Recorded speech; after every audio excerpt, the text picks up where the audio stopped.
the ones of us that are in as panelists so far, I'll let everybody introduce yourselves from Alamance. So I'm Stephanie Nance. I'm the lead for Related Services and Adaptive PE.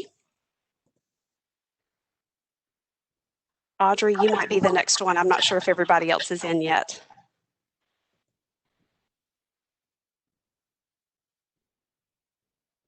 Okay. I was not able to hear you, Audrey. I'm not sure if anyone else heard you.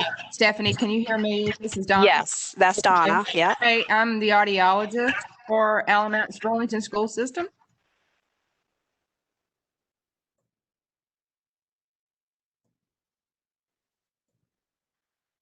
Okay, what I might do for time's sake is just go ahead and introduce everybody else. We've got Christina Armfield with us. She's our lead for Deaf and Hard of Hearing and VI, and she's really been the one that has spearheaded the evaluation clinic. So anyway, she has been very instrumental in our county with getting that up and running. Denise Bungardy is our lead OT. Sunny Gassaway is our lead PT. We have Amy Chinichi, who is our lead teacher for visually impaired. And Audrey, who introduced herself, but I don't think we heard her. She is one of our school psychologists.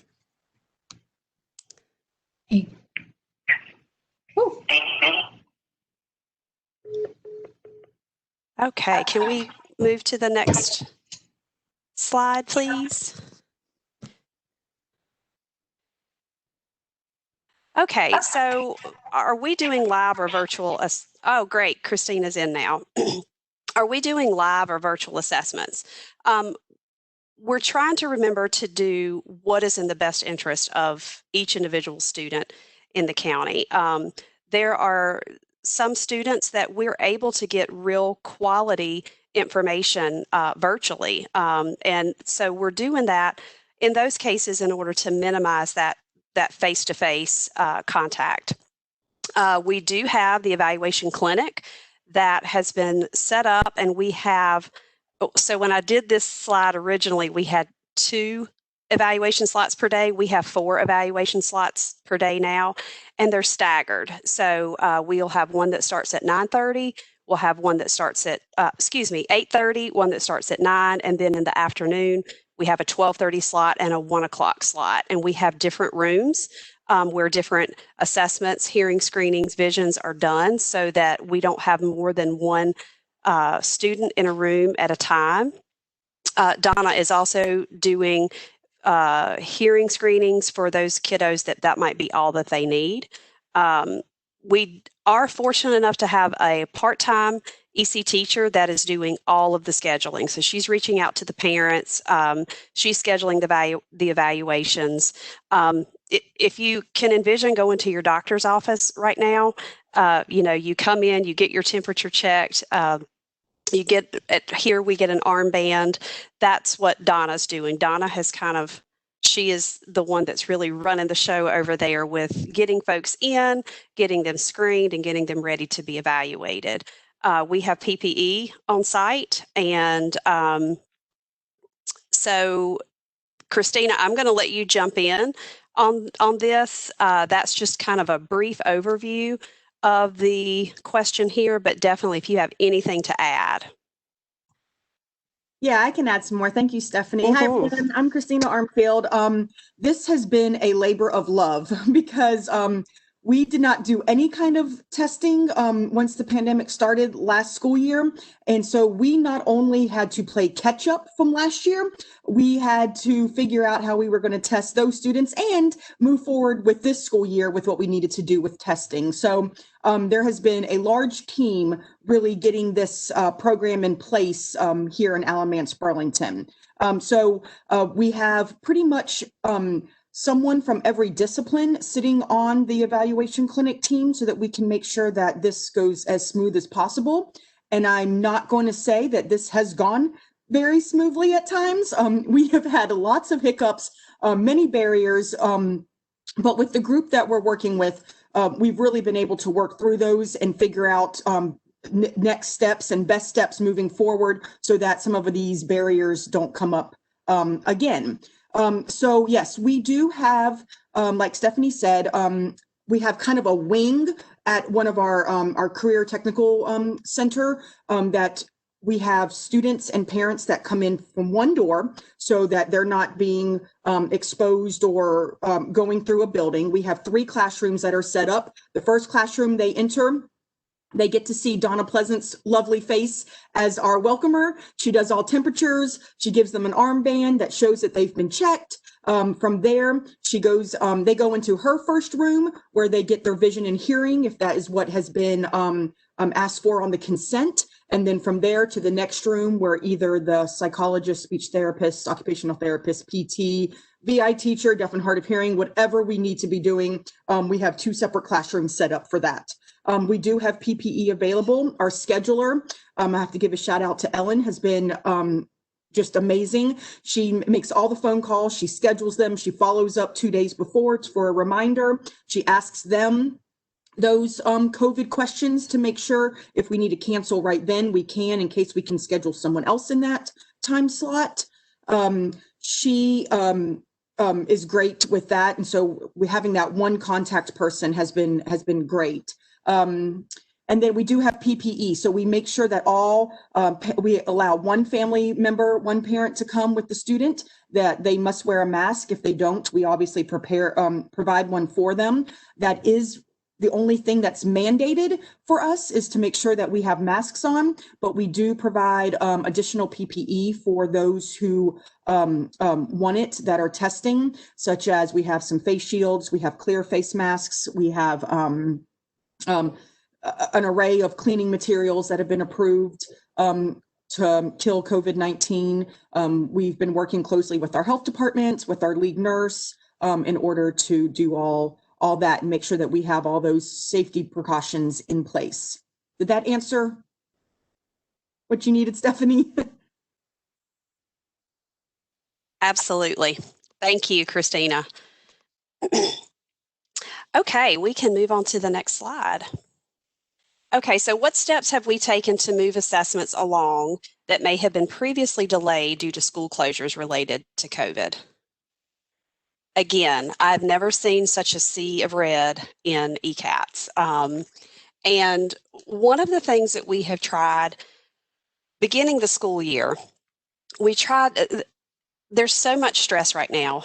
There's so many things that we're having to contend with that we've never had to. So we try to just have everybody take a big deep breath and say to them, we're going to get through it.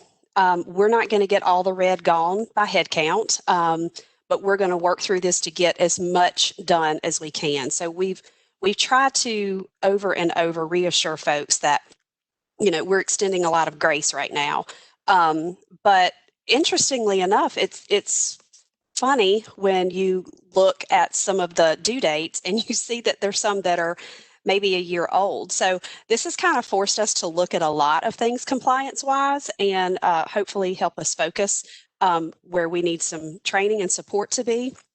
But we do have a Google form that was developed, and all the case managers have it. At the conclusion of an initial referral or a reevaluation meeting, that case manager fills that form out and they put on there what is needed to be done in person at the clinic. Now, we have tried to remind them that we can't move forward until we have that signed consent uploaded into ECATS, because that's one of the first things that is being looked at to make sure that we actually have permission to do those assessments. On that form, it also captures the referral date so that those can be prioritized. But, and Christina, you might as well just stay unmuted here. Scheduling has been a bear, and there was one day, I think every single family that Ellen called to schedule, either it was a wrong number, they couldn't get in touch with anybody. We've actually had people ride by houses and, the houses are empty. Like, we're trying to find kiddos wherever we can. So, but that's how it's set up. But again, like Christina said, there hasn't always been that nice flow. Just because it's set up to work well doesn't mean that it always has worked well. We're definitely working through some bumps in the road. Yeah, so we created a Google form that each case manager fills out, but we have really put a large emphasis on making sure that they meet with their ECPLCs and that they're collaborating with the psychologist, with the OT, with the PT, with the speech language pathologist, so that they know, that case manager knows what assessments can be captured virtually and which ones really do need to come into the clinic. And so those assessments would be listed on the consent or on the Google form that we created. And then we have a safeguard in there that they have to check, has this consent been uploaded? So we need to we don't want anybody filling out a Google form for a request for evaluation if that consent is not uploaded. And then we have talked to all the disciplines. We've gone to their league meetings and kind of put forth a process. So we have a staffing form that psychologists sign up for. There's either the testing psychologist or the psychologist that is writing the report. And then there's an SLP that signed up for those evaluation time slots. And then whoever's signed up, they're responsible for making sure that they have access, everyone has access to our Google Calendar for the CTEC clinic or for our evaluation clinic. And so they're responsible for going in, finding out the student ID number. They're responsible for reaching out to that school, finding out what assessments, talking to them about the student. And then if they find out additional information that they need more testing or other types of testing, or if they don't need to come to the clinic, we have a plan in place for who they need to contact, which is usually myself. They contact in order for us to either cancel the evaluation or change it, or if they come to the evaluation and they can't get everything done in that one time frame, they let me know, and then we put a note in the thing to reschedule on an additional date. So we're trying to be proactive in making sure that we can get these students through the evaluation clinic, but these things come up. And like I said earlier, we really try to figure out a way to streamline it so that these certain circumstances that arise that we didn't necessarily weren't able to predict, that we're able to put something in place so that it doesn't happen later on. It's been a huge learning curve for us since we've never had any kind of evaluation clinic like this ever before in our district. I think we figured out pretty quickly that you need to have one person per discipline full time, that is all they're doing. Because it's been really hard with and we'll talk about this in just a few minutes, with, having folks be able to sign up for it, because then the therapists are going, okay, what is my priority? Is it therapy? Is it evaluations? Because if I'm going to do an evaluation, I've got to cancel therapy. So it's been really tough. And we know in the regular face-to-face world, we do that all the time. We have to cut off a little bit of our plate from this side to add a little bit on this side. So a lot of times we do have to cancel therapy sessions to get evaluations done. But it's way more obvious when you're doing that now because the kids are at home. The parents know when you're doing those sessions and when you're not. So it's finding that balance, and it's been very difficult. I wish our numbers could just get where they need to be so we can all get back face to face. Okay, so we can move on to the next slide here. Okay, so Audrey, I'm going to let you take the lead on this one, talking about the steps that our teams are taking to ensure parent collaboration in the assessment process, and then we can have other team members add their input. Hopefully I switched this. Can you guys hear me? Yes. Yes. Okay. It's all about communication and collaboration throughout this whole process. And so the homeschool psychologist is really talking with that family and letting them know we have shifted to this process, trying to see if families are open to going in person. And we're also kind of problem solving and using different ways than we have in the past to try to get the information. Instead of trying to send forms back and forth to the house, we may do them as an interview on the phone or through like a Google meeting or Zoom meeting. We're also using measures that can kind of look at all areas of development without having that face-to-face contact. So the developmental profile, we got that last year and then bought the new version, trying to use that as much as possible to limit how much in-person testing we need to do. Anybody else? I think all disciplines have been reaching out to parents and, just trying to minimize the amount of face-to-face contact that we need that we're having. But, as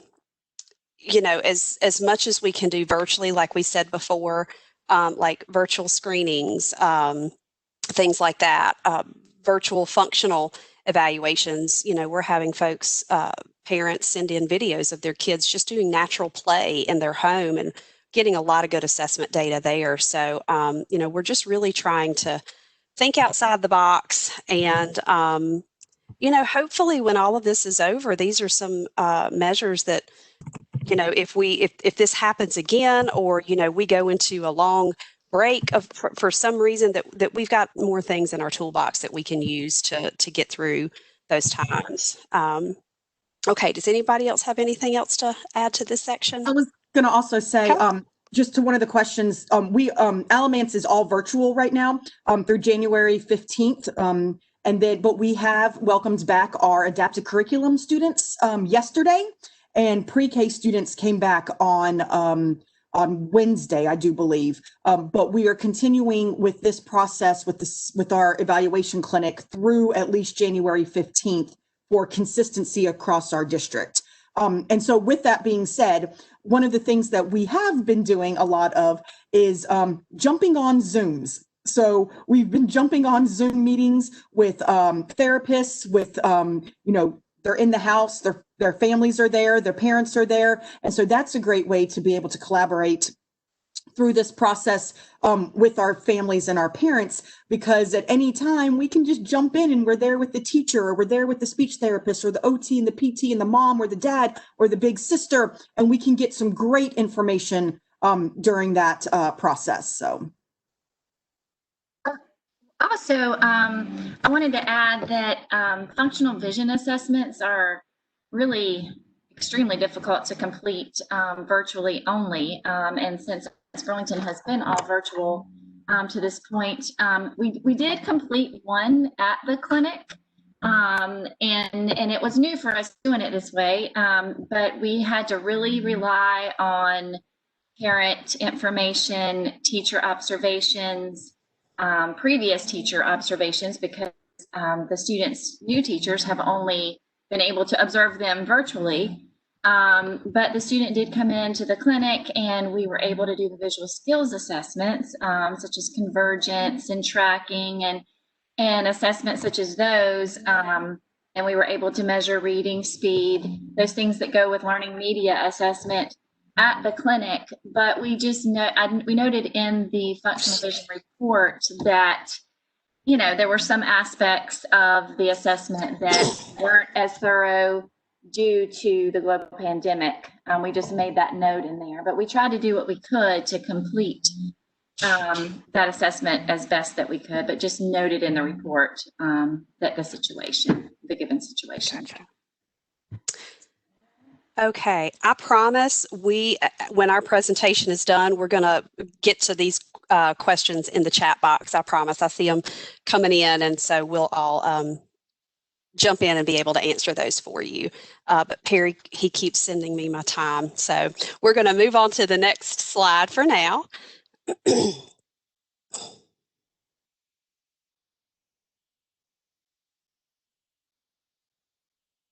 Okay, so sorry, when there's more information, the font tends to get a little smaller. So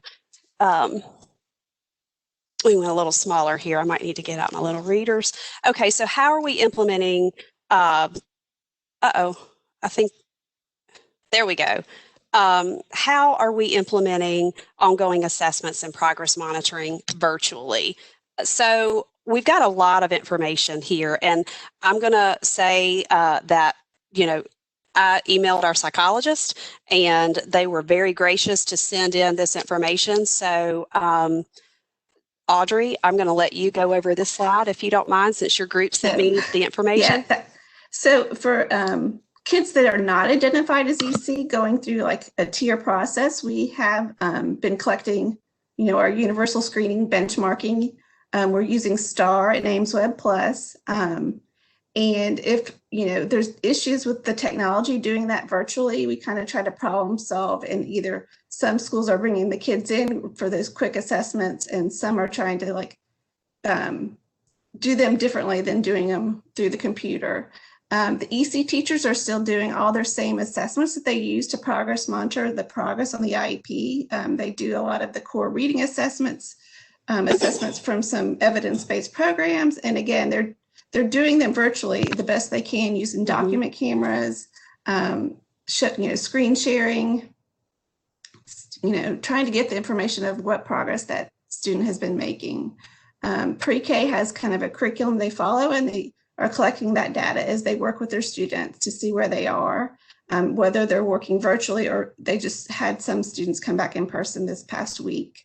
And our adapted curriculum classroom teachers kind of use whatever progress monitoring measures they have. If they can handle the more typical progress monitoring measures like STAR, AimsWeb Plus, they will use those. If they aren't able to use those, they're using the unique learning system to help write goals, and that has some progress monitoring data collection to it.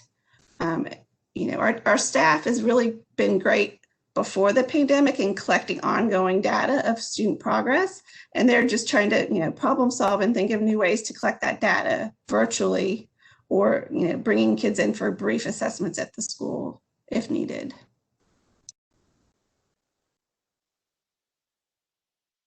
All right, if we don't have any more information, we'll go on to the next slide. Okay, if assessments are being done virtually, how are you working to ensure fidelity? And how has data been collected using multiple methods of assessments, including standard and non-standard tools?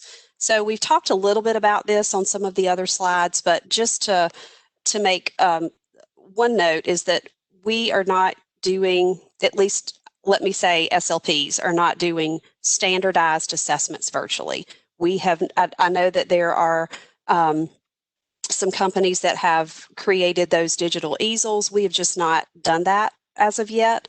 So, for our screeners, we're using functional screeners or, some LEA created screeners that have been shared from different places. And the same thing for evaluations. We're really trying for our discipline to stick to those functional evaluations. And Denise, I don't know, I can only see like 4 of us on my screen. If you're on here, if you want to talk about how your folks, the OTs, Sure. are doing that, that would be great. Sure. And I can also speak to A as well. So we're using the ages and stages, the ASQ, which is kind of a developmental questionnaire that the parent can answer. And then also we can do some of those functional activities, which includes a lot of different areas. So we're using the ASQ for our screeners, along with some functional tasks as well. But as well as we are doing some videos which have been so helpful, and just in general, I've done some videos in the school age group as well. But what we do is it's really nice if the parent has a Gmail account, because they can pretty much create a folder in the drive and then share it with the therapist. But they also could then not allow us to have access after the evaluation is complete. So I really do like the drive and doing videos in there. But they also can email. Of course, we get an informed consent, and we do get their permission to evaluate them through a video. But the video has been really, really nice, because I can kind of go in there and look at some fine motor things, and then rewind, and then look at some postural things, and then also just kind of look at different things through the same video. And I think it's been really, really helpful. And I know as far as our OT department, we've really enjoyed those videos. And typically the things that we're asking for are just preferred play activity. So you can see a lot of information during that time, snack or eating. So you can see kind of what they're doing and how they're managing that routine. and then anything else that the parent wants to show us to share with us. And so, you know, we've gotten some really small clips, and some of the team members have been like, what am I supposed to get from this? But then, you know, from looking at that small clip, sometimes OT can kind of use our lens and figure out some things that really offers some insight on how that student is learning and how they kind of participate in their daily activities. And so they've been really informative to us. And just in general, just doing those functional assessments virtually has gone fairly well. The only limitations that we've kind of run into is like being able to coordinate some modeling plus then seeing what they're doing. So like getting the camera at the right angle to see their hand, to see their grasp. So that's why some of the videos have been better. So kind of directing those videos and then having them send has been a little bit easier. But yeah, so that's kind of what we've been doing, and it's been working out really well. And we've been trying to gain as much information virtually as we can. And then in the event that we can't get that information, then we will do a in-person clinic. And then the last thing on here we've got, and I know we're getting kind of close on time, is the portion about the autism evaluations. Yeah, and I'll be quick about this. And then if people have questions at the school psych meeting, I'm happy to answer or talk more.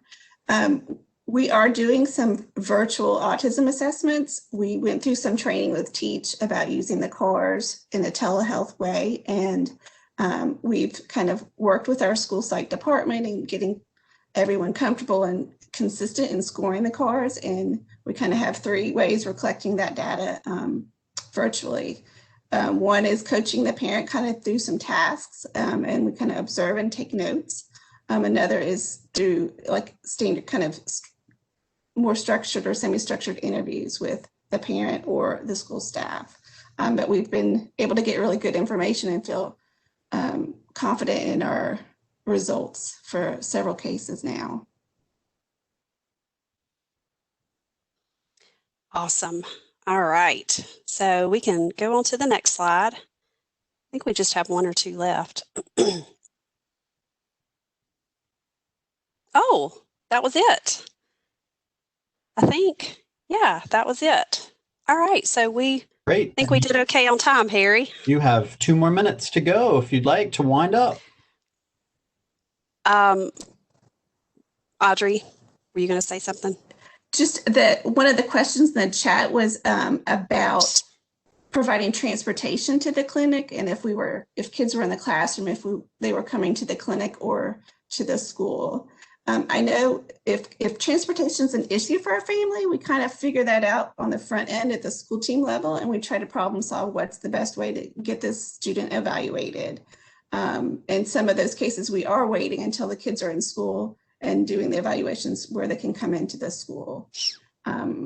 Yeah, and to add to that, Audrey, so we are allowing some school assessments to happen at the school level, but that has to be cleared with that principal. They still have to follow all the same precautions that we're doing at the clinic. And we've had some principals that are open to letting a few of these assessments come and be completed at the school level. And then we have some that just will not allow school students to come in, so that those do have to be completed at the CTEC clinic. So we've been really trying to work with parents and being flexible with them and trying to figure out the best time of day for them to get to the clinic if we have to alter some times. And things like that. So, you know, we are trying to be flexible to be able to get these assessments completed, if it's at the school on a very small basis, or if it's altering some things at the CTEC clinic, at our evaluation clinic. And so we had planned originally when school, we were going to originally go back to school a few weeks ago, that the students that were at the schools, that we were just going to complete those assessments at the school. And then we had our board changed policy, and we went for keeping us all virtual. So we had to step back and punt, because I had already pushed all the students that were coming back to the schools. They weren't scheduled at the CTEC clinic. And then all of a sudden Now they have to come back to our clinic to get tested. So we had a little bit of a hurricane tornado happen for about a week and a half, but we got that figured out. And so when the board decided to send our adaptive curriculum and pre-K back to the buildings into brick and mortar. Thank you, Carrie. I'll just finish my thought. We're just going to, so we just decided for consistency reason to keep them at the clinic and only do case-by-case basis at the school. Yeah. And I'm done. Excellent. And just real quick, one of the things that I don't think we touched on, but it's huge right now. I think it's just become so ingrained in our lives is cleaning. So that all the evaluation screenings, they're staggered so that the appropriate cleaning can happen in between those evaluations. So that's one piece that I guess everybody, carries Lysol wipes and Clorox wipes with you everywhere. We don't really think about it, but that's just an important piece that has been built into our schedule. Excellent. Thank you so much, Burlington Alamance. Excellent information, and you pretty much caught up with the chat with answering questions there, so thanks for doing that. We are going to move on to Brunswick County, and Mike Makish has been our hub person for Brunswick County. So if we could pull up Mike's PowerPoint, and I'll let him take over and introduce his cohort of presenters. 1 second, I apologize. Mike got kicked out and he had to come back in. So yeah, Mike's had some Brunswick County's had some connectivity issues this morning, so I'm so glad that he was able to work those out and get back on. And I won't start your time until we at least see you, Mike. But Burlington Alamance, you did a fantastic job of keeping on time, and we appreciate that since we are running a bit. We are not really running too far behind, about 14 minutes behind. And we'll see how we make that up at the end. Just a public service announcement to when you log in to the discipline-specific sessions at 11:30, make sure that you check the email that came from Amy McLemore last night, because the passcodes have changed for those discipline-specific sessions, and you'll need to use the newest passcode to get in. And I see Mike, but I don't see his PowerPoint yet. So I won't start your timer. Mike, I have made you the presenter. Are you able to share your screen? Sure, I can try and do that. Morning, everybody. Do you have our other teammates? Are they able to be seen and heard as well? What are their names? They are Sarah Oya, OJA, Ashley Smithson, and Amanda Spencer, or Amanda Rollins. She just got married. There's a wave of just getting married among our presenters today. Yeah. So I don't know how she is listed. All right, I'm going to try and share. Can you all see Excellent. that? We do. All right. Yay. I'll start your timer now. Okay, I've got Sarah and Amanda added. What was the third person? I'm sorry. Ashley Smithson. Okay, I'm getting her on right now. Wonderful. Well, thank you for the introduction, Perry, and for the information, Alamance Burlington. We're a little frazzled over here in Brunswick County. We had our internet go down for about 15 minutes, so we were panicking over here. Hey, Amanda. So, yeah. That's the reason for our frazzledness this morning. I'll go ahead and introduce our team. Again, I'm Mike Makish, EC Services Supervisor with Brunswick County Schools. I'm also a speech language pathologist by training and background, and served in that position here for 5 years. We have Sarah Oya, who is one of our wonderful school psychologists. we have Ashley Smithson, our amazing occupational therapist for today, and now Amanda Rollins, who is our physical therapist. So we have a wonderful team here that's going to be sharing on our perspectives throughout this evaluation process during COVID-19, this fun time. So the question, are you doing assessments live or virtual? And what does that look like? And for this kind of format, we're just going to kind of go through each of our answers as a discipline and kind of share each of our perspectives. So I'm going to turn it over to Ashley. Hi. So a lot of our students, the elementary school age children, are back in school. So for them, if it's appropriate and the parents are okay with it, we're doing in-person assessment, but we're also doing virtual assessments for our pre-K students and our school age students if they prefer and are more comfortable with that format. So for the psychs, we are mostly doing in-person evaluations, but we are doing some observations virtually. Our pre-K, we're doing virtually, some of the assessments virtually, and some of them are in person.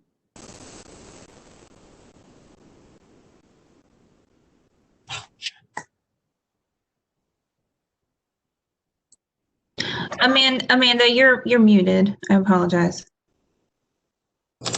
Okay. I think we're very blessed that we have the opportunity to have students back in person starting maybe toward the end of September. But again, especially in the pre-K setting, we're doing a mix of virtual and in person. I think we have noted that in a discipline like PT, some of the social distancing is really challenging. So some of those are more appropriate virtually, but parents have a choice. We do screening clinic and evaluations, and we'll talk about how we have clinics set up later. But it's been really interesting. Sometimes if they choose a virtual format for screening clinic, I think they see the challenges of virtual while we're doing screening, and most of them have elected to come in and have those evaluations done in person if we're following up with evaluations. And I just want to jump in here and say, we went on September 21st, we started having the students come 2 days a week on the AB schedule. And then for our elementary students, October 5th is when we started back 5 days a week. So we are a little bit different.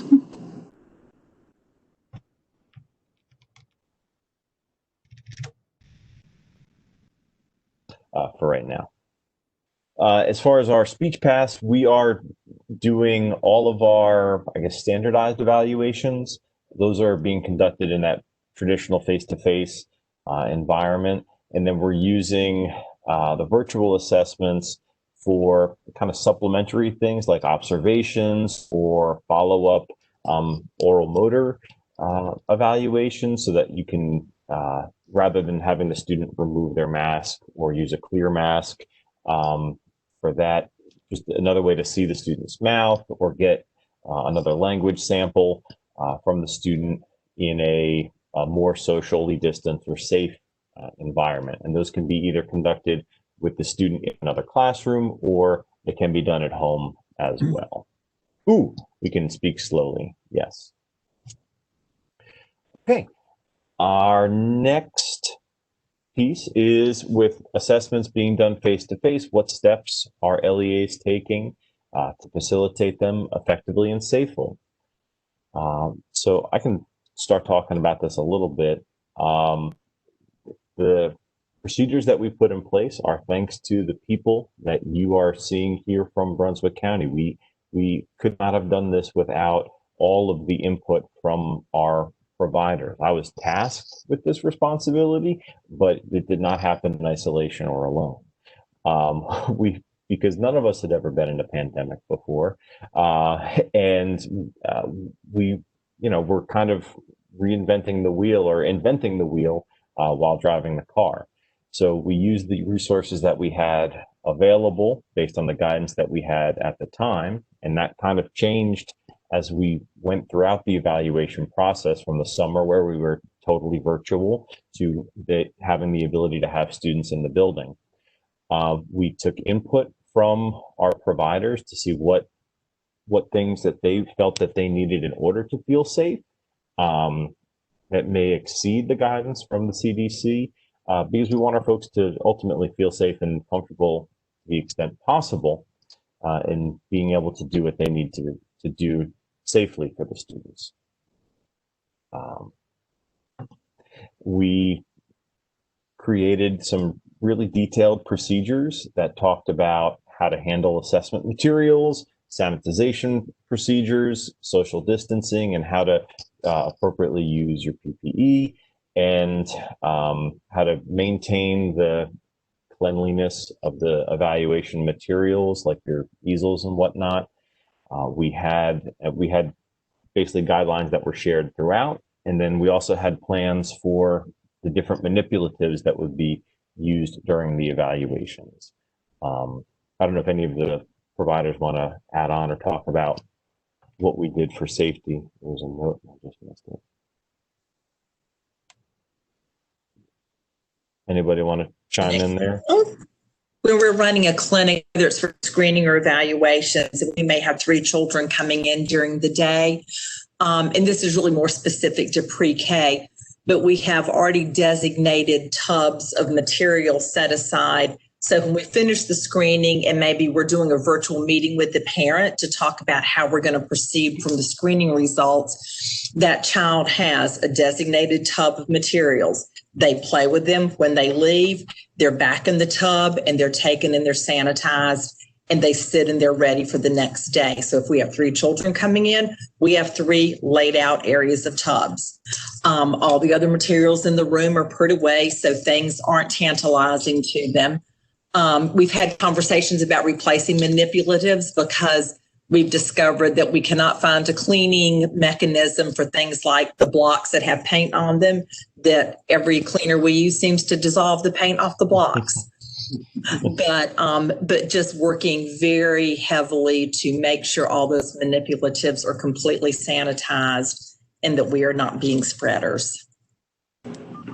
And for the psychologists, we have similar procedures, and we put all of our materials in a 2-gallon Ziploc bag.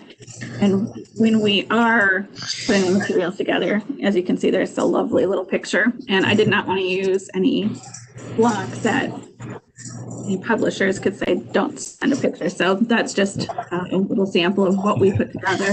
We put the protocols in there, any of the materials that the student is going to be touching. Their points are in there, like an unsharpened pencil, and then some other materials that they might need during the testing session. When we assemble it, we make sure that we have gloves on, we have the masks on, everything is sanitized before the kid touches it. Then we bring it to the testing room. One of the things that I had to do personally is figure out where am I going to be able to assess, because as you can see, my office here is not that large. It was a former book room. So I wanted to be able to be spaced away from the children as much as possible and have them spaced away from me, just in case.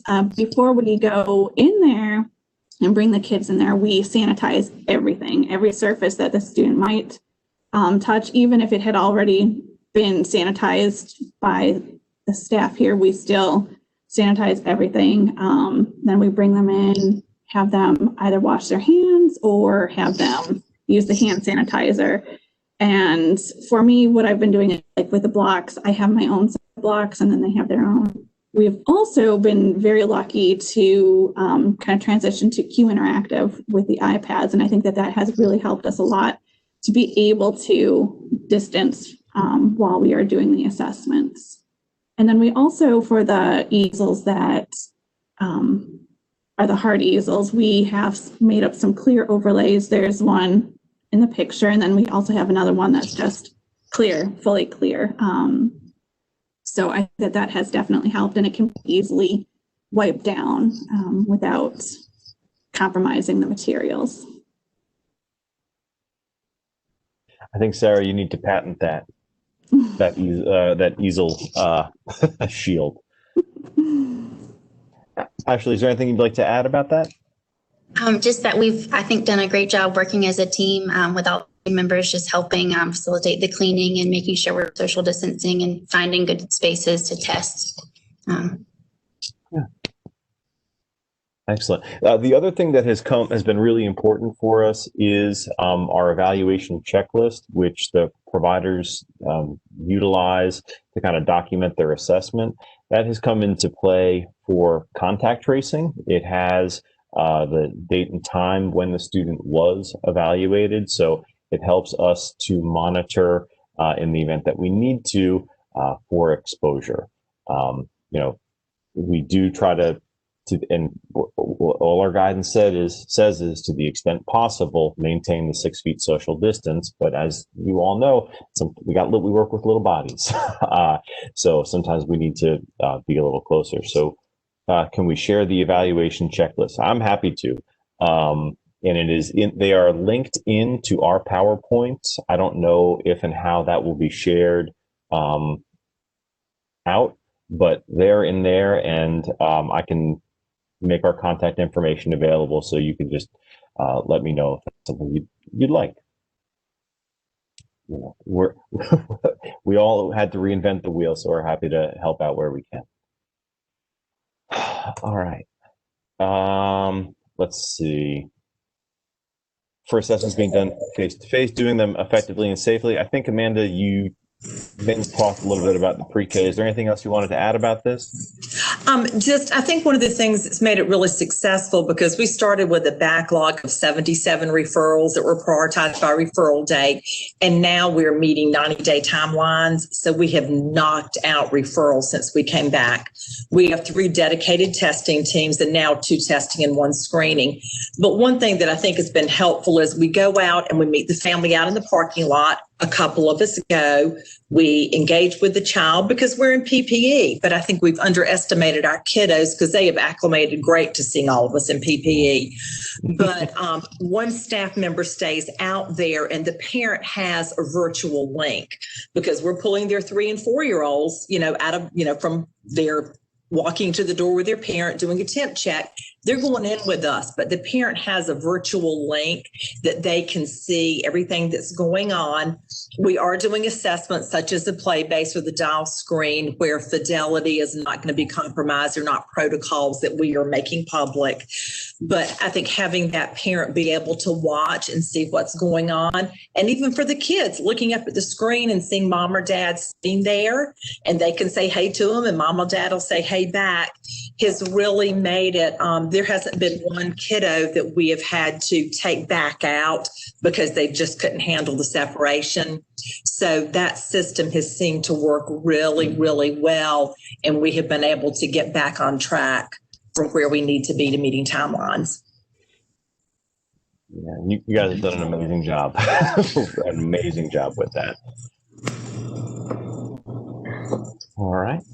And credit goes to our preschool coordinator, Charlie Arman, who's been amazing. We talked a little bit about the separation of the materials for pre-K. So dealing with mitigating the reluctance of some staff in delivering assessments face-to-face. I don't think we have experienced, since the procedures have rolled out, I don't think that we have experienced much reluctance, but I think that was because of the approach that we took, which was safety first. At the time when I was helping to develop these guidelines and regulations, my wife was 36 weeks pregnant. And coming from a service provider background, I tried to put myself into those shoes and said, what would I need to have in place in order for me to feel safe conducting these assessments and coming home at the end of the day? So that was the reason that we started off with the full virtual, where we're doing all assessments virtually, which again started out as mostly checklists or observations. And then as students, as we shifted through the phases, then shifted to, all right, how can we do this safely with students in the building in person? Because they're coming one way or another. Let's do what we can with them while they're here.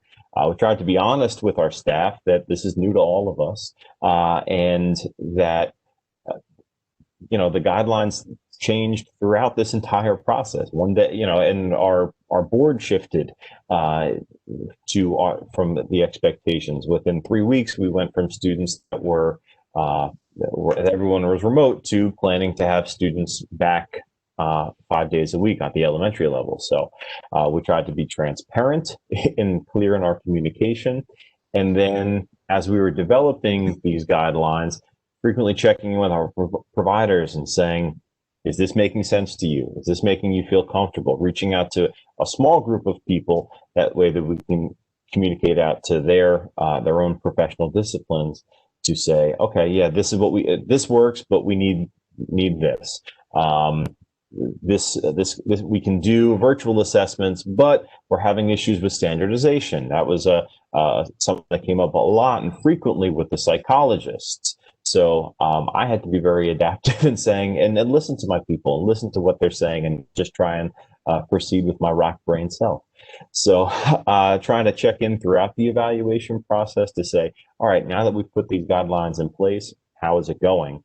And then having the ability to be flexible and say, this isn't working, let's move back and refocus. We've had a really supportive team and a really supportive staff. And so I think we have been able to mitigate that reluctance of our staff to deliver assessments. And they're all still here. So, and I'm so happy to have them in that. So talking about fidelity measures, how has data been collected using multiple methods of assessment, including standard and non-standard tools? And we'll just go through the disciplines. Ashley? Sure. So we're using as many methods as we can to get good data and input. We're looking at previous testing, parent interview, virtual observations that we've talked about in the home, and if they're coming on campus to school, and that the evaluations that have been approved for virtual use as well for OT. So for the psychs, we are, like I said, for the majority of our evaluations are still in person. But even with that, we need to look at data, so many sources of data, the multiple sources of data, in order to kind of figure out what do we have, where are we, what do we need, and especially looking at pre-COVID-19 data, and just using as much information as we can in order to answer the questions that we need to answer.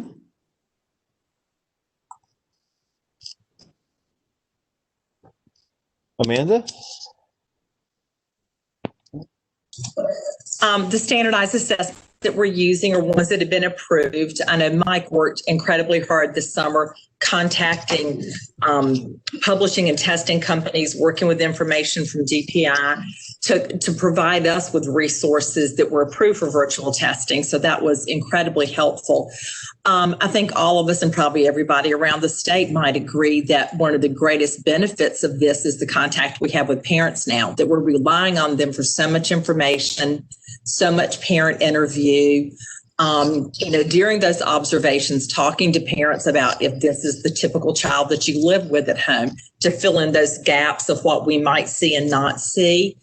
I think we worked really hard in the very beginning to talk about what information we wanted parents to have at home when we were doing virtual, to maintain as much fidelity as possible. For a play-based or anything, sometimes they are a facilitator, but yet we know there's a difference between being a facilitator and prodding and providing. So kind of helping parents learn what we need from them. And I think once we were very explicit in what we needed, then we have gotten great information back from them. Yeah, I think that parent collaboration has been maybe something that over the course of this that we've discovered may have been a missing piece of our evaluations, or it's an added benefit of being able to be in the home and see that the child that we're seeing in the school setting is lining up with the child that the parents are seeing in the home setting, because now we get to see both.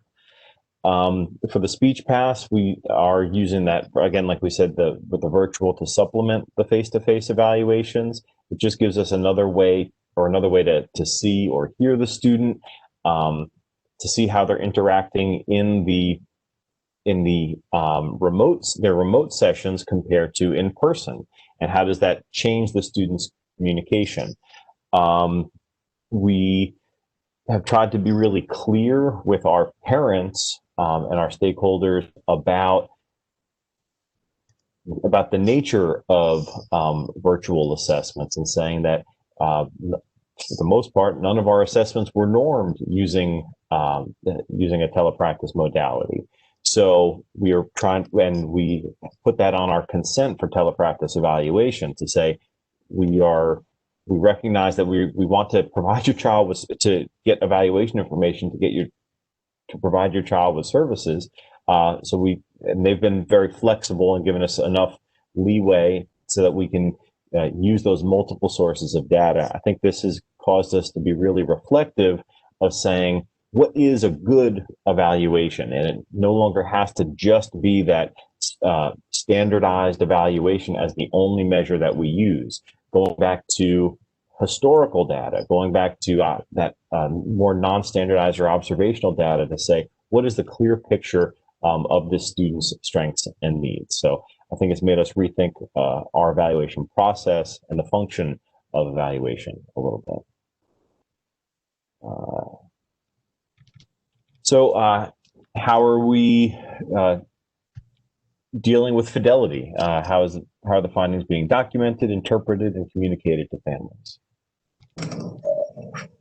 For OT, if we're unable to use those standardized test scores, we're trying to report it in a non-standardized manner and still use that good data and pair it with the observational data and parent input to best report the child's needs and strengths. For us, we document everything that any deviations that we make from the standardization in our reports, and we also communicate it to the family during the meeting. So on some of the assessments, we might not report some standard scores, but we would report more what we see behaviorally, what kind of skills they're able to do. So it really depends case by case. Mm-hmm.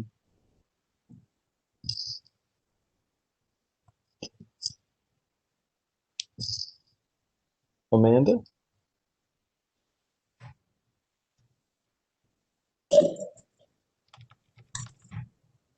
I think like everybody has said that, we tell it like it is. What is standardized, we report as standardized. What's not is not.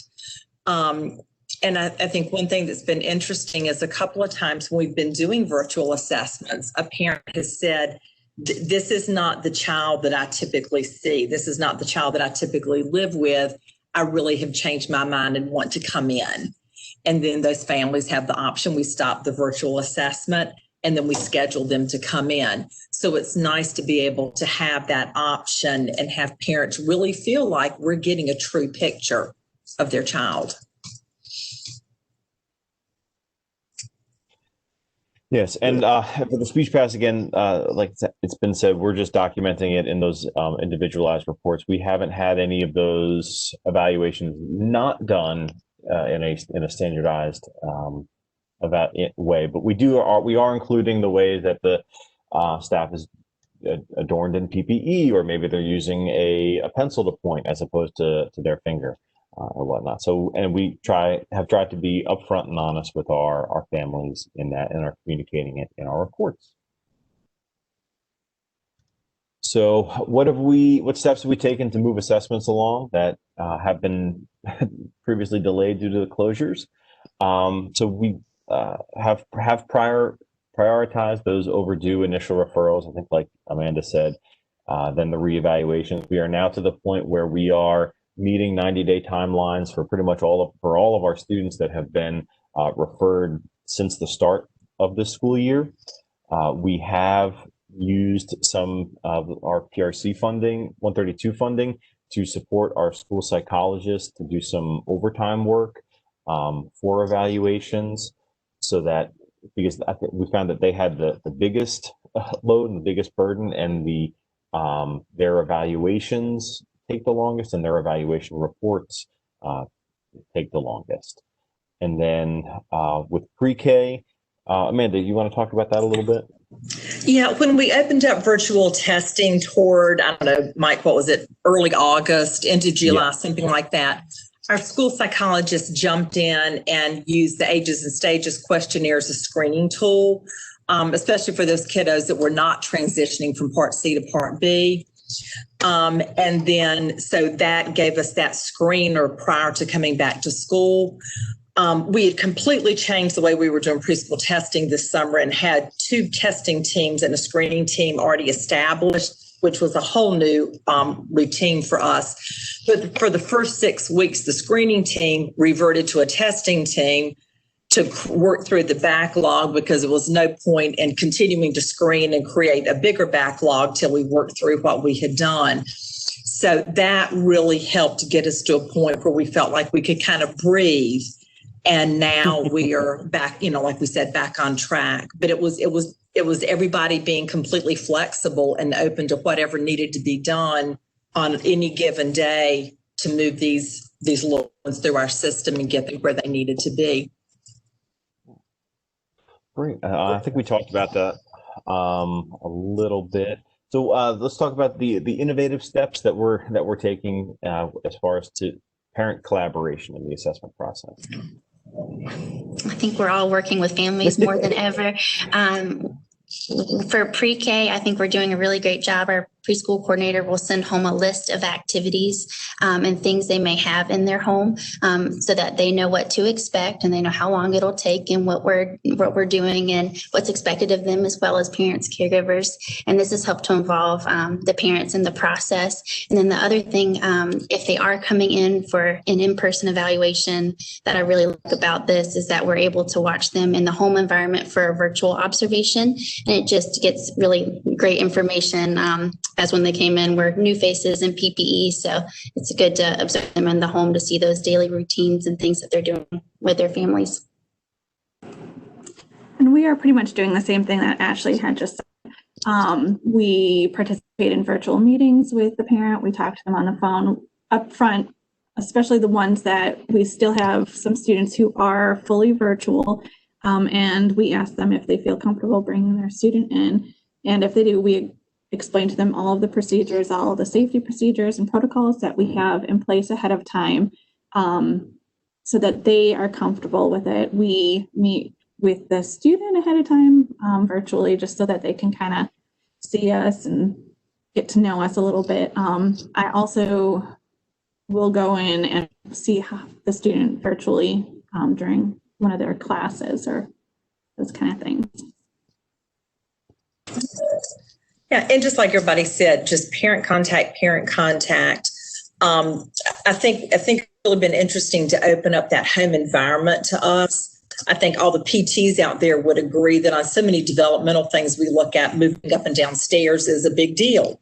And it can kind of bump you up or down according to your ability to do that. Well, we've kind of learned here that unless you live on one of the beaches, it's really flat. And probably 90% of our parents are saying, we don't have stairs. We haven't been out in the community in 9 months. So just learning what's lack of exposure now, what's lack of skill, and taking, really understanding where our kids are coming from. And all of that is coming from talking to parents and doing those virtual observations in the home. Is that our 2-minute warning, Perry? Or is that our done warning? That is your 2-minute warning. Cool. Speech passive been communicating with parents. We'll say that quickly. And then as far as progress monitoring, implementing ongoing assessments and progress monitoring. I guess I want to let Sarah talk a little bit about this, because I think this is talking about more of the students that are in the referral or the pre-referral process, like IST. So in that, for the students who are in regular education, even in EC, we have, I got with my instructional coach to see exactly what they are doing. So she helped me with this.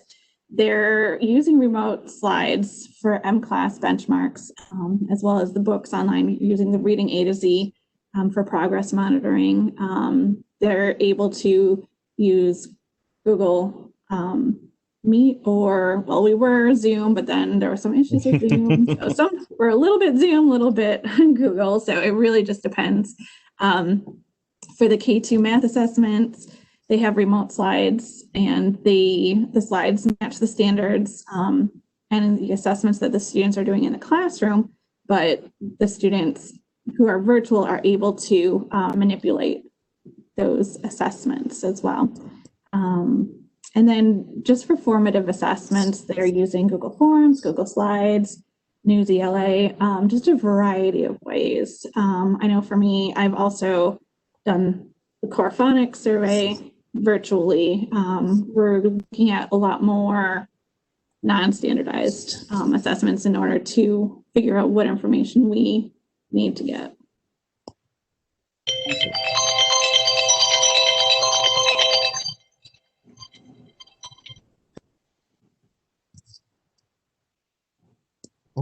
Quick, County, do you have like one final word of wisdom, Mike? I'm just so thankful for an amazing team to work with. We don't do anything of what we do in isolation, and I'm just so grateful to all of the folks that are on this panel, as well as the folks that are in the buildings now working with their kids. So, yes, that's what what we're I would doing here. What we're doing here in Brunswick County might not be feasible for other counties. So it really just depends. Yeah. And we are appreciative of all of you sharing, all of the panelists for sharing your experience and wisdom with us today. So we are up to our movement break. And so just a couple reminders for those of you that are presenting. The CART people have asked to speak a little slowly so that they can get all the typing done. When you are ready to move to the breakout sessions, a reminder that you received an email last night from Amy McLemore telling you the new login information. Please consult that for the afternoon session or the 11:30 session. And I will turn it over to Lori Ray for our movement break. Excellent. Thank you. Can you hear me? We can. I'm going to keep my video off to keep the bandwidth clear. So if everybody can stand up, and then first I'm going to ask you to take a deep breath in and send your exhale to Amy with positive regards for all of the morning activities. Positive regard to Amy McLemore. One more deep breath. And then as you exhale, I want you to bend over and let your arms hang nice and loose. You can wiggle them around a little bit like pendulums and get a nice stretch in your back and in the back of your legs. Feel that? Okay. And then gradually and slowly roll your spine up, slowly, easy, gently. And then just look up to the ceiling. Take another deep breath in. Look as far behind you as you can up on the ceiling and let your arms hang loosely at your sides. And then this is a nice little gentle stretch. Take your left hand and touch it to your right thigh. And then take your right hand and touch it to your left thigh in the front. And then take your left hand and touch it to your right thigh behind you. And your right hand and touch it to your left thigh behind you. And you can kind of do that little pattern, crossing over and getting a nice little rotation, moving gently. You can move a little quicker if you want, or nice and slow and get a good stretch. Like doing some nice midline crossing and getting some rotational movement around the spine, which is so important as we are sitting and taking in information so often. I also suggest you take the moment to fix your eye gaze beyond the 5-foot distance. Look at something far in the distance. If you have a window, look out your window. Take a couple more rotational turns and side touches. Of course, if anything feels bad, don't do that. Pain is your body's message that something is not going well. And how is that, Mr. Flynn? Excellent. Thank you, Dr. Ray. I always appreciate your new and interesting stretches, it has helped my own body tremendously. And I do them many other times other than when I'm on WebExes with you. All right, so I think we will keep moving on. I know some of you may need to take a bathroom break, and hopefully you can do that while we get the next presenters up. And our next group is from Cleveland County. We went in alphabetical order. And Melanie Walker is the hub of the Cleveland County group. So if you need to run to the bathroom while Melanie pulls up her PowerPoint and we get that set up, that would be great. There she is. Okay. Could you give Courtney Trice the access to show the PowerPoint? Amy, I'm sure Amy can do that. Yes, I am working on it. Yep. Okay. Amy seems able to do everything, so I am appreciative of that. quite sure she can do that. There we go. Courtney is now the presenter. You just need to accept. All right. Excellent. We see the PowerPoint. So I'll let you guys introduce yourselves. I'll be quiet and I'll put 28 minutes on the timer. Okay. So I'm Melanie Walker. I'm the lead SLP for our school system. And I have with me today Courtney Trice, our lead school psychologist, Janet McIntyre, our lead physical therapist, Jennifer Anselmo, our lead occupational therapist, and Amy McCurry, our lead HI teacher.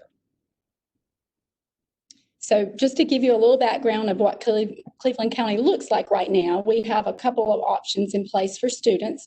We have the face-to-face option where children come 2 days a week. So we have cohort A on Mondays and Tuesdays, cohort B on Thursdays and Fridays, with Wednesday being designated as a deep cleaning day.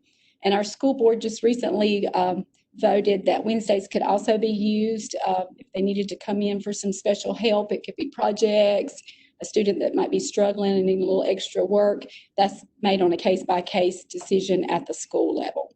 There are also special considerations for students with significant disabilities. All of these are based on individual decisions through the IEP team. So we do have some that come 4 or 5 days a week at different schools based on what the IEP team has deemed appropriate for them. And some of those classes were smaller, so the key to all of the classes and attendance is that they're able to socially distance. So we have some classes where they're able to do that.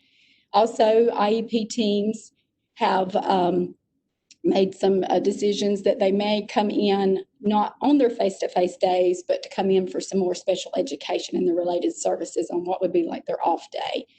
So that's the face-to-face options. Then we have some students who are fully remote. The fully remote students are getting their education and their special education all virtually. Then we have a third option, and this is really not anything to do with COVID. It's called Cleveland Innovations, and it's a long-term virtual academy. And so the parents have decided and made the choice that they want them to be long-term virtual. So there again, they'll be getting all their special education and regular ed through virtual platform. So we have several, which all of you have talked about, different types of precautions and safety things that we have in place. We've had clear face masks made available for our examiners and students, especially if you look at the hearing impaired or when you're evaluating speech so that you can see their mouths. We have face shields, gloves, goggles, plexiglass partitions have been made available for our staff to be safe. Wipes, disinfectant for cleaning materials and room cleaning, and hand sanitizer before and after touching any materials. The staff and student, which I think this is statewide, we do the health screening upon arrival. Everyone's getting their temperature checked and going through the screening questions. Our visitors are limited in our school buildings, so parents, if say we have a preschool walk-in or if someone's coming in for an evaluation, the parents are having to stay in the car. So I think another school system mentioned that, where you come out to a staff member comes out to the car and greets the child and the parent and actually does the temperature check and the safety questions outside in the parking lot and then takes the child in. So some accommodations that we've done for our staff, like many pictures we've seen today, you have the little speech closets or the little rooms. So we've worked to get larger rooms to allow social distancing so that if you're working with children, you're not all over each other when they're doing testing or therapy. We've also used our central services location to do some testing and some services that would provide more room and away from as many people and children. Some of our staff have used smart boards to project their test templates, so that limits the spacing and the touching of the actual test protocols. We have some telework options that we've used as our staffs have been quarantined. We've ordered extra test kits to decrease the sharing of materials. And then through our human resource department, there is the option. We have the temporary accommodations request for high-risk staff that have documented medical conditions. So we do have some staff that are working telework, but due to health issues and doing everything virtually. Some alternatives that we have offered to our parents for remote students is we have offered for them to come in person for assessments. So some things we've done to try to help alleviate the stress and the amount of people and exposure is we have offered up some after school hours. We've done some weekends at our central office. Our psychologists in particular have done a good bit of that, and that's also helped us get caught up on our testing from the spring. On that Wednesday, that was our non-instructional weekday, we've had them come into the schools and work that out with each administration so that, it helps make the parents feel more comfortable. And we've used the PRC 132 funds to help pay staff that have worked after school hours. And with our preschool students, since we do have that option about them being met in the parking lot and escorted in without their parents, if they're uncomfortable with that, and then we also do our play-based assessments, we have the central office location so the parents could be present rather than being in the school. And then we have done the virtual option when we've had to or when possible, if that's all we did, have that we could work out with the parents. But we try to give them all kinds of alternatives to work to get them in, to get those in-person standardized tests.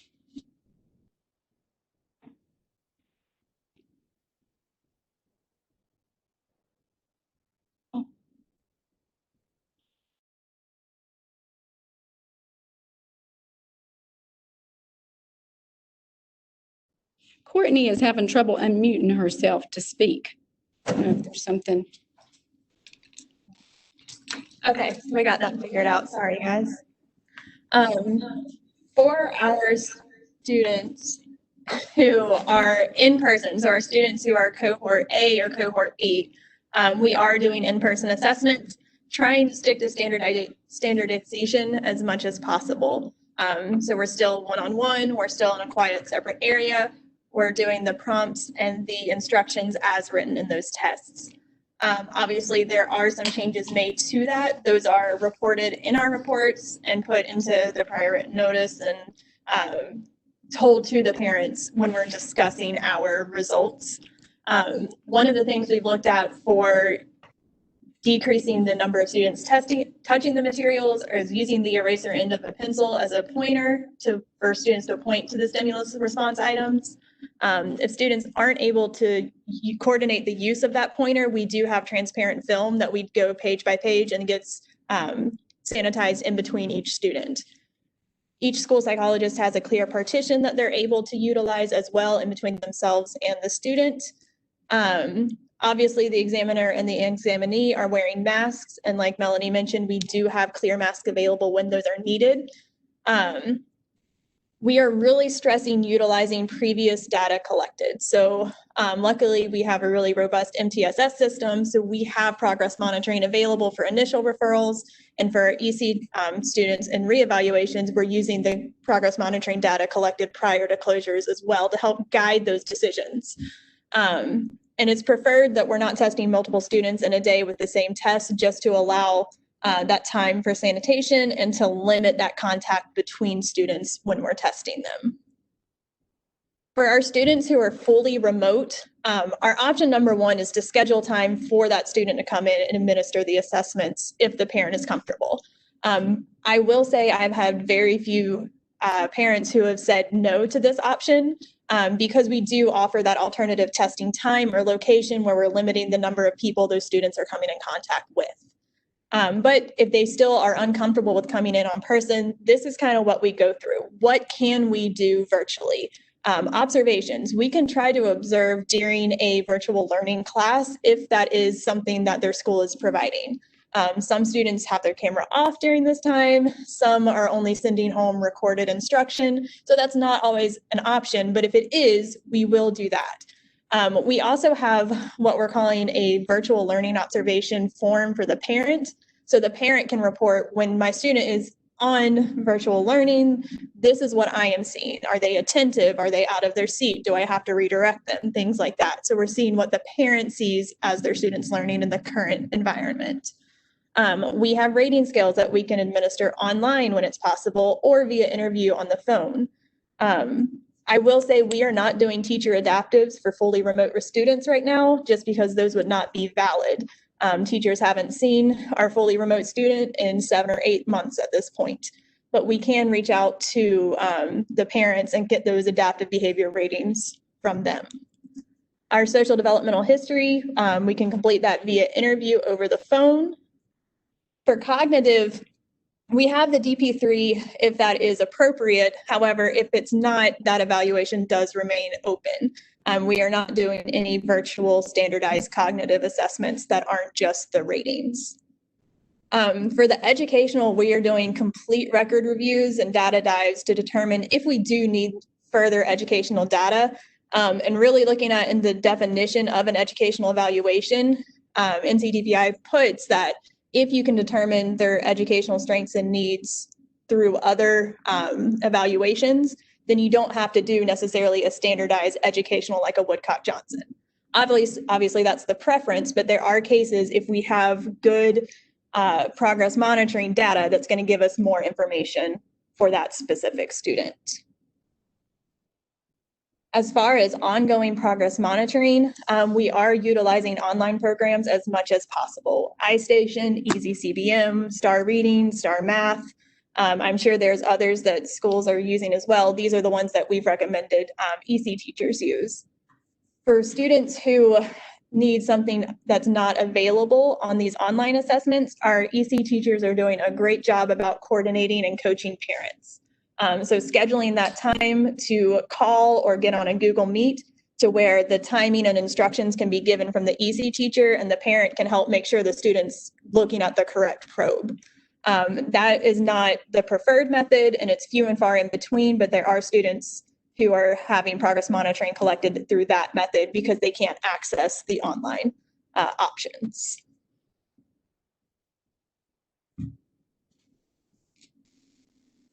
For our speech language assessments, our first choice, as we've talked about, is to try to get them in person to screen and evaluate using our combination of standardized and informal assessments.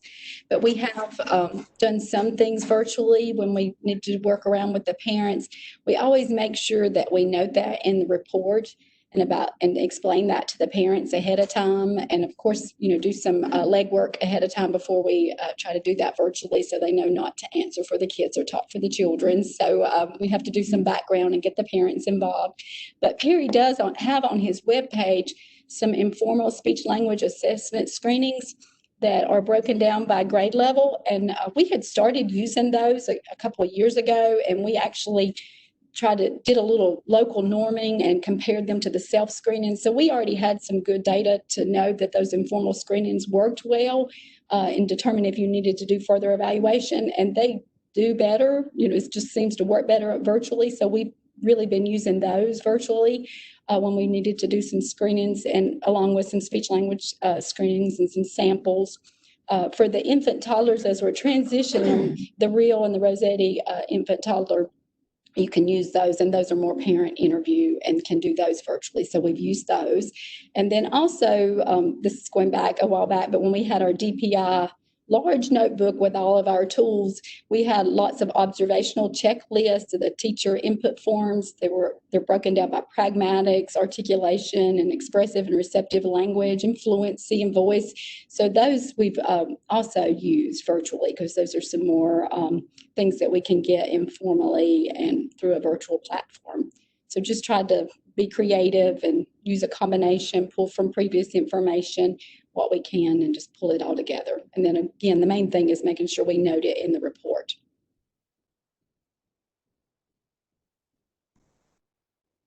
Good morning. For physical therapy assessments, if we're doing something that's in person, we try to do a combination of formal, informal, depending on what the student is needing at that time. If there's something, if we have some issues with the environment that we can't get to a certain environment, or a skill's not going on at school at that time whenever the kid is coming in that we know that we need to see, we document that and say, make a plan. Hey, this wasn't able to be assessed, so we're going to go back and look at this at another date whenever school is back in, if the kid is coming in for assessment. For virtual assessments, there are some tests that I feel comfortable, and I think it's really up to the discretion of each therapist and how accurate you can get retests over time if you need to. For some formal testing, that can be done.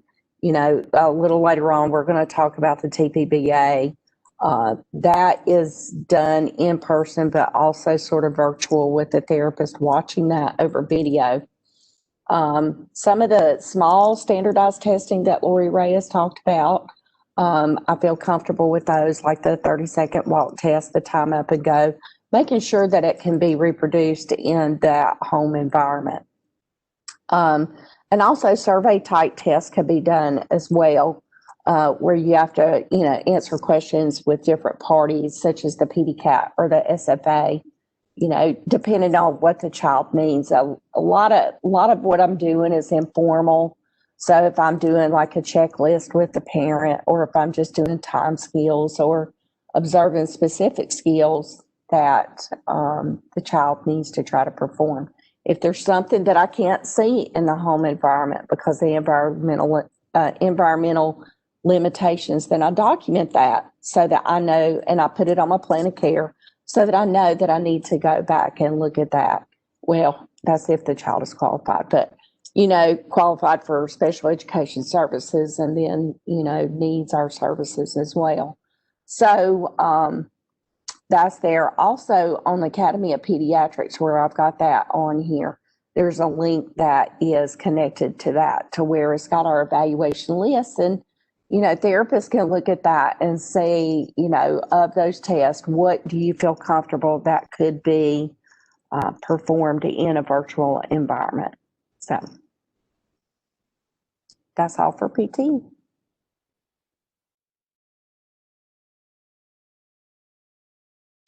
So for occupational therapy, of course, we, like everyone else, prefer to do the in-person assessments. We find we get a little bit more realistic observations when they're in the school setting versus whatever their temporary homeschool classroom setup is.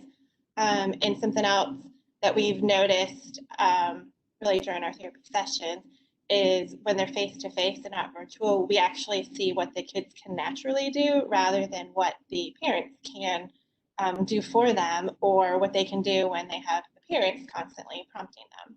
As far as our in-person assessment, aside from all of the safety precautions and things like that we've already discussed, really we're not doing anything different. We're still using a combination of standardized assessments when they're appropriate and informal data collection, whether that's just giving them some different things to do and observe how they do things, or whether it's reviewing some previous testing and other data sources. As far as some things that we have kind of modified, when possible, we have the kids bring their pencil or scissors, crayons, bring some of their classroom materials so that they're touching those and we're not having to supply those. And then same thing with our psychologists as far as our assessments, where they do have to point to or touch answers, things like that. They're using unsharpened pencils or their eraser in to point to the answers. And if we do typically have to provide something for them that's not easily cleaned or whatnot, we usually just send that on with them. As far as our virtual assessments, we are doing only informal data collection with those. before we do the assessment, we make sure we're communicating with the parent to find out what materials do they have available at home and have a list of things that we make sure they have on hand. And then if there are things they don't have on hand, we'll put together a packet of some materials for them to come by the school and pick up, along with the students' virtual work when they do that. And we also make sure that we have the parent and caregiver available to help the student, because sometimes they do need some help with managing materials or transitioning things, but we try to ahead of time make sure the parents know that we want them to wait and follow our lead and not jump in and do for and make assumptions. Something else that we've struggled with is seeing what the kids are actually doing through the screen can be hard. So oftentimes we'll have parents taking pictures of their work and then they'll email it to us, so then we can have a better view of the written work, especially of what they've done. We are documenting in our reports, of course, that our sessions, our evaluations were virtual. And then one other thing that we are doing when it's appropriate is for our kids who are logging on to their classroom sessions, if needed, we'll sit in and we'll observe those virtual classroom sessions. As far as our transdisciplinary play-based assessment team, we have modified it so that the only people who have to be in the same room together are the parent, the child, and the play facilitator. When the parent and the child come in, they have to go through the same screening process that all the students who are coming for face-to-face instruction do. And our parent facilitator ends up being on site and helps with that transition to get them into our assessment room. The rest of our team ends up being virtual, and we have an iPad that our play facilitator ends up using to follow the movement and the play of the child, while she's also directing kind of some of the play things that we would like to see and activities and things like that. And we do it so that our play facilitator has a Bluetooth speaker and headset, so that if we have questions or things that we need to have passed along, she can hear us without it being distracting to the child and the parent. But we have the volume up on the iPad so that we can hear the child speaking. And what we've run into is there's always some things that are a little bit harder to see, especially virtually. So we make sure that we allow time at the end of our sessions where the iPad is sat in front of the parent and we all take our turns and ask questions and things like that of the parent at a time when it's not overwhelming to both, well, to all the parent, the child, and the play facilitator. As far as materials for our play-based assessment, we do 3 in a day, and we have 3 sets of items of our kind of go-to type things, so that only the furniture and some of the basic things in the room need to be sanitized between every student coming in, and things like the Play-Doh and the crayons, we just go ahead and send those home with the family, because Play-Doh you can't clean, and it's just as easy to send the crayons home. As far as our autism assessments, for our in-person assessments, we have still been able to use the ADOS. It's a little bit of a challenge with trying to maintain the 6 feet of distance. We tend to sometimes use the plexiglass partitions or face shields in addition to the face mask.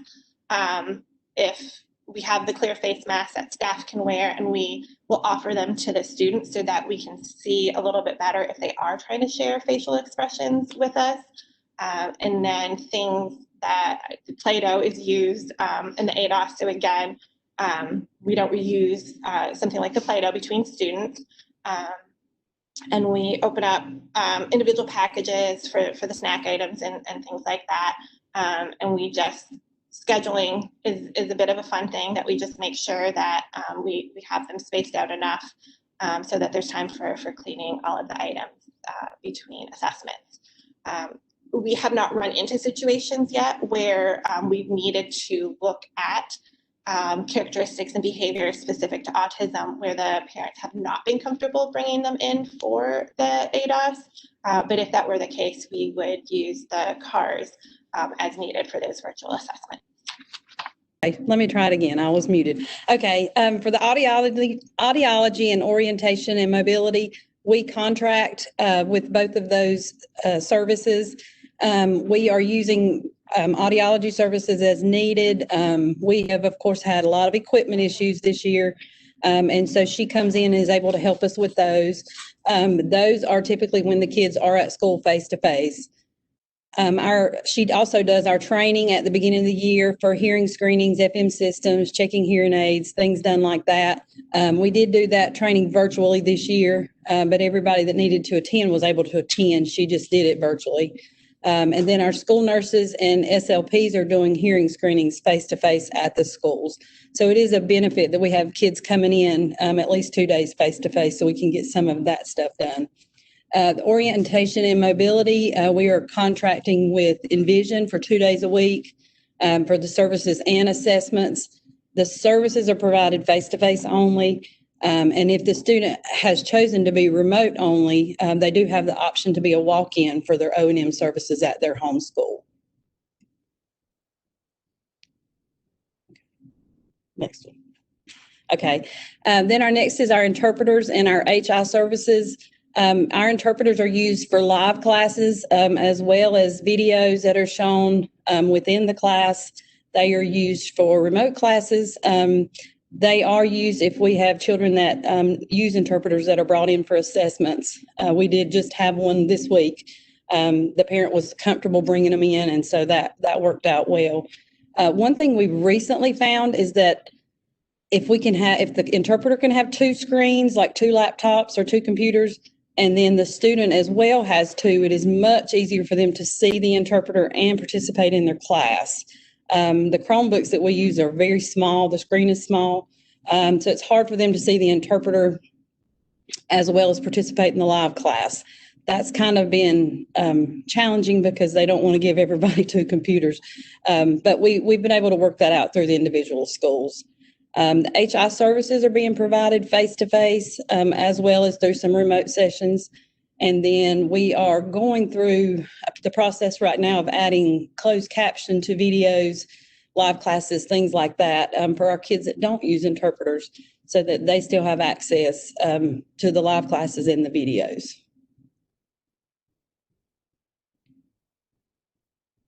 So, sorry about that. I was not muted. I was muted. Now I'm not. So what's working well? And we certainly have had our challenges. So what's working well with us is offering alternate times and locations, using a facilitator when classes are quarantined, multiple sessions for remote students, and that includes in testing if we need to do that. Kids get overwhelmed, parents get overwhelmed, we get overwhelmed. So sometimes multiple test sessions are a good thing to be included in that. What we have really found that was challenging for us is scheduling times between evaluations so materials that cannot be cleaned have time to sit so that they're, over amount of time, the virus is dead with that. Cohort A and B day scheduling has been a nightmare. And like next week with Thanksgiving coming up, Monday's going to be an A day, Tuesday's going to be a B day. It's hard to flip-flop between those days that quickly as well. Environmental restrictions are another thing, where it's home versus school. What's at home may not be at school. What's at school may not be at home. Those are challenges that we've had to look at with individual students and try to make a plan, either to see something at another time or just do the best you can with what you can see and use some practical common sense as well as skill knowledge as a provider. So good luck. That is great timing. You have 11 seconds in your first 28 minutes, and then you got 2 more minutes to wind up. So do you have any final thoughts that you just like to wind up? Final thoughts. You don't have to if you don't. I think the biggest thing is really using multiple sources of data. we know we're having to change the standardization of a lot of these assessments. And so really relying on the good data we have from before closures last year. I know, especially coming from a school psych perspective, if we have a parent, wanting a referral for a learning disability for a student who had no difficulties last year, we're really looking at probably that lack of instruction piece there. However, if the student was struggling beforehand and looking at that data, we might need to suss that out and really delve further into it. And I think that's across discipline, is not using one test to make that decision, using the multiple sources of data, the preponderance of data. What does that tell you? For me, as a physical therapist, I think it's paramount that we just keep the focus on the student and what's best for them and their families, to what we can and what we can't do. And a lot of it is individualized strategizing with the families, what works best for them, but also preparation is key. You've got to know what you need, when you need it, and have the families prepared for that whenever you're in virtual sessions. That's key. One of the things that I found that really helped me, this is a little bit of plug for Perry here. He did 2 podcasts with this guy from out west, where he talked about preparation and an agenda for even sessions. And I've kind of adapted that for evaluations as well as virtual. So thank you, Perry, for that.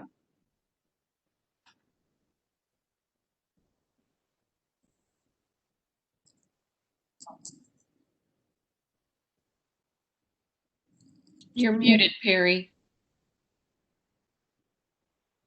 Thanks. Thank you for the shout out. And those things are called teletalks. They are on my website. Just Google search my name, Perry Flynn, to get to the website. So I would like to thank you guys again for sharing your experience and excellent tips in many regards to these virtual assessments. So we are really close to on time. I'm going to give a few minutes now if the consultants in any of the areas from DPI have some comments or questions that they would like to express. We might take a few minutes, just a few, to do that. If any of the DPI consultants would like to unmute and comment or question.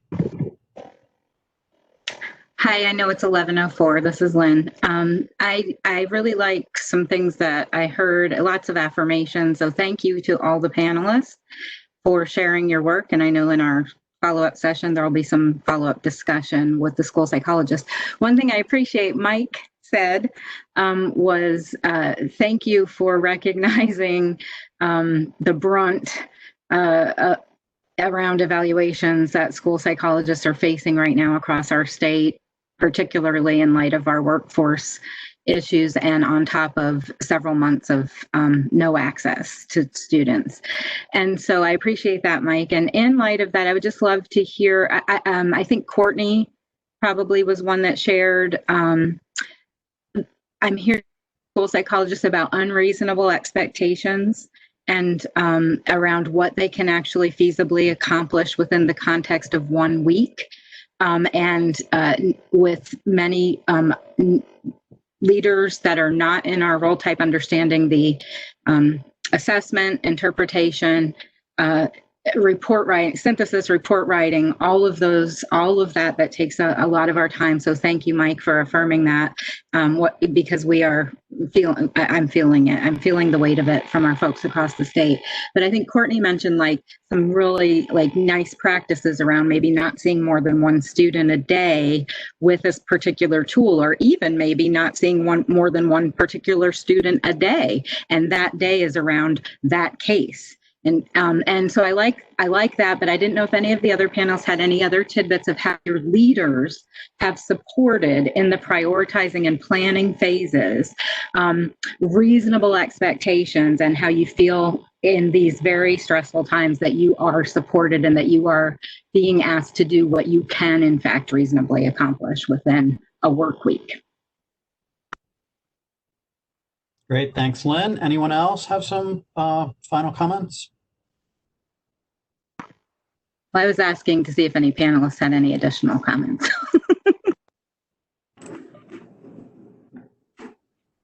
Anybody want to chime in? Sure. I think for us, we've our leaders here in Brunswick County have been very open with us, and we have been open with them. They ask us what is feasible.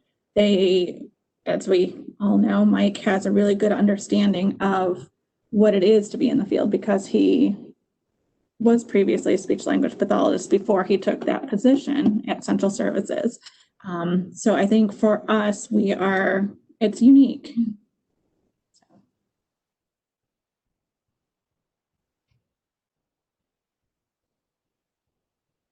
Anyone else care to chime in? Perry, this is Crystal. I just wanted to, I heard one of the comments made earlier, parents are wondering if it could be a learning disability, but maybe there wasn't any evidence or data, or there were no concerns prior to COVID. And just going back to my favorite SET framework, just remember, look at the student first and all of their abilities, and then look at the environment, how that environment changed, because it could be the tools that we're using to ask the student to complete the task. So maybe it's more of an accessibility for a student, and maybe, just keep that into consideration when we're seeing a huge difference between remote versus in-person. So just keep those tools that are being used to ask, the tools that the students are using, the tools that are delivering the instruction to complete the task, and the environment that they're in. Just keep that in mind, guys. Excellent points. Anyone else? So Perry, as I'm listening to the panelists, and I want to thank them for not just sharing what they're doing, but showing us a little bit warts and all what they're doing. So I know that's always hard when you have a big group together, but that was really helpful to hear the process as well. And it strikes me how important collaboration and communication is always, but also especially in these settings during pandemics and, during a whole new way of doing business. So that stood out to me as kind of themes through all the panelists. And I wanted to ask them about, has the parent response been about the same? Like, you have some parents who just don't like what's going on and just don't like it, and the majority are okay with it. And any strategies you had to mitigate some of the stress of the parents or some of the difficulties with families? I can jump in if you don't mind, talking about the parent perspective. Our parents have been pretty much, by and large, so receptive and so appreciative of basically anything that we've done. Talking about not just evaluations, but the services that are being provided. The fact that somebody is reaching out to call and make contact with them. I think sometimes they just want to have another adult to talk to now that they've been at home with their child for 7 months. So it's, I think we've tried to be upfront along the way with, this is what we're doing. This is what you can expect from us as an exceptional children's department. And this is what your child should be receiving. They're just happy that they have that point of contact. I think it's been a very positive experience. And then having the opportunity to stretch a little bit and go a little bit beyond what is typically done in the school setting, to see how can we adapt to what the child's least restrictive environment is now, given that it's no longer their classroom. Now their environment has changed. So they've just been very adaptive and very flexible with us, and very appreciative. Excellent. So Sue Stone, our policy monitoring and audit consultant, is not able to unmute herself apparently, so she asked that I share this. Additionally, I heard the term walk-in used a couple of times. Teams are cautioned to be sure to document those options as part of the IEP contingency plan and have a process to monitor those offerings and attendance. All stakeholders need to be very clear what is going to happen, when, how often, by whom, why. So to sum that up, document everything. I think we are really clear on that everything that we offer and do needs to be really clearly documented in these times. So we're just about a quarter after. So I think I will wind us up by once again thanking all of the panelists for taking on this extra work in these extremely demanding times in the first place. So we really appreciate it. You've shared a wealth of information that I know the state is going to put to good use and really appreciate. Once again, I'd like to thank Amy McLemore for all that she does behind the scenes to set this up and problem solve. We always appreciate her. And so I'll end with this little bit of warm fuzzy for you. The speech pathologists have heard me say this before, but I often look to the simple wisdom of Mr. Rogers, who says in times like this to look to the leaders, look to the helpers. I think many people in your LEAs, parents, others, look to you as the helpers. So I hope that you will embrace that role. And also I know that you need to look to the helpers for some of the decision-making that you need to carry out your jobs in these difficult times. So perhaps Mr. Rogers' simple wisdom can help you to look to the helpers. So thanks for your attendance. We will take the about 15-minute break, and then you will join your breakout discipline-specific sessions at 11:30 as was planned. You'll need to look to the email from Amy McLemore that came to you last night for the new login information to the breakout sessions. So once again, thank you all for joining us, and take care and happy Thanksgiving and good luck. Bye.